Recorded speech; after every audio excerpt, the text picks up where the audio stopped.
The airline industry has been hit hard by the pandemic. While restrictions have started to ease, many airports are resuming services. One such is Germany's busiest airport, Frankfurt. Our next report brings you more.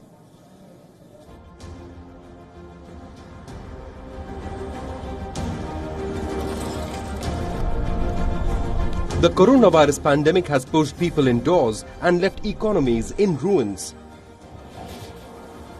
The airlines industry is one such victim. Airlines around the world are struggling to stay afloat financially and keep their passengers safe. Airports are witnessing the sharpest drop in ticket bookings. As little as 5,000 people are transiting through Frankfurt Airport. This is 3% of the number of passengers in the pre-pandemic era. As restrictions have started to ease and businesses are trying to regain lost ground, Germany's busiest airport is hoping to push up passenger numbers again. I think we now have a situation, at least in a lot of European countries, where the spread of the coronavirus has significantly been stopped, so that easing of restrictions are possible. At the same time, there are safety measures in place on one side of a border, just like on the other side. Experts suggest that even after worst-hit countries in Europe have recorded a drop in the number of COVID-19 cases, it is dangerous to reopen airline industry at the moment. Many countries are facing a second wave of this infection. But with grounded aircraft, the airline industry cannot bear the financial strain. Remember, earlier this week, Latin America's second largest and the world's second oldest airline, Avianca, filed for bankruptcy. So, Frankfurt Airport is joining other businesses in reinforcing strict hygiene measures. Authorities have also urged travellers to self-police by adhering to social distancing regulations and wearing masks. Another challenge is to do with cross-country coordination. Some countries are following stricter quarantine restrictions than others. Immigration and quarantine restrictions can certainly be questioned from a medical point of view. It's very important to ease those restrictions, and at the same time it's important to coordinate everything.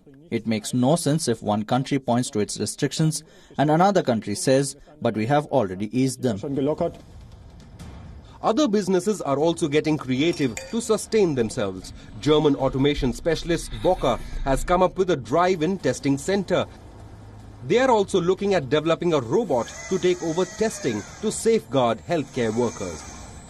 This system allows for a completely contact-free corona test. This is an automated system which protects the personnel at drive-in test centers because there is no human contact and only few people are needed to take the samples for the corona test. The person has to use a QR code to introduce themselves to the robot, then carry out the swab themselves and return the sample to the robotic arm. According to Boca, the robot will be able to test 240 samples in 24 hours.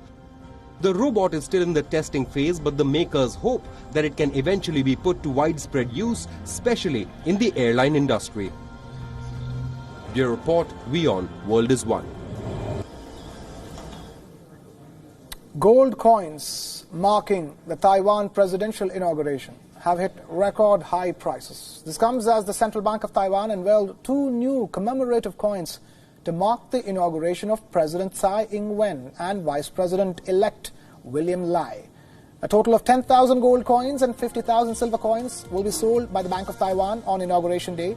More than 3,000 pre-orders have already been placed, which is now set to go further, with prices at a record $1,873. The silver coins, on the other hand, are priced at a little more than $53 each. Besides the pre-orders, the rest of the coins will be available for sale at some of Bank of Taiwan branches. The Central Bank of Taiwan began issuing these coins in the year 1996, which was the first time Taiwan had a direct presidential election. The gold coin, released in 2016 to mark Tsai Ing-wen's election for the first time, was priced at $1,600. This year's inauguration ceremony will be streamed live online amidst the pandemic. Instead of multiple public events, this year's ceremony will be a simple and solemn one, according to the presidential office.